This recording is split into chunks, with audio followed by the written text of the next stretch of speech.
Hello there, my name is Julia Corpus, and this is my research proposal on classroom management and inclusive education. So, for the overview, when it comes to classroom management, it has definitely evolved over the years, as well as special education. So these are big areas that I'd like to focus on as I'm realizing there's a lot of issues with the correlation between the two. They're also very subjective and complex. And as I mentioned, according to my classrooms and my caseload, there's been many issues correlating between the two. The target issue of proposed research. So, how does classroom management practices and perspectives correlate and become implemented in inclusive education? So this is my research question. I decided to focus on only one. That way I can dive a little deeper onto one question versus spreading the information amongst multiple questions. So with that being said, the question is, based on classroom management practices, what are the outcomes and experiences of students with diverse needs in inclusive classrooms?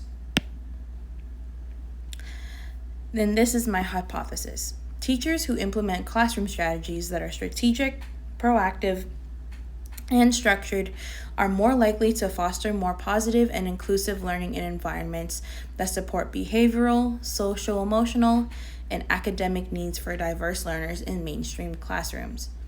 The rationale for this is that all children need all of their needs met, regardless of whatever educational setting that may be, whether that is a mainstream classroom, a special day class, or another setting. This is so that they're able to function and thrive, especially for diverse learners. When it came to the literature review part of this research proposal, there are few things that I want to point out. So teacher perspectives on being able to feel confident and competence and strength within their own skills, and how that leads to feeling more positive about fostering an inclusive classroom. Another thing was a tool that was used in a study called In-Class, and this was able to assess teachers' skills in relation to both general education students and special education students. Additionally, co-teaching can also lead to better outcomes for diverse learners. For example, having 2 adults in the classroom versus 1 to be able to support all our diverse learners would be beneficial.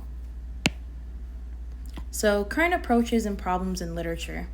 So the current approaches include increasing need of teachers to learn emotional intelligence and emotional competence, rise in students facing barriers hindering their learning, and the need for structured emotional competence training for all school staff, especially teachers. Some problems that I also noticed in the literature: there's definitely more information on teacher perspectives and not necessarily enough data collected from student perspectives. Additionally, there was one article that seemed a bit outdated. It was about 22 years old, which is from 2003. Some of the work is not actual studies, but just peer review articles of other studies. And additionally, some of the studies did not collect data that aligns with this research study. So my methodology for the collection for this research proposal would include interviews, focus groups, observations, and document review.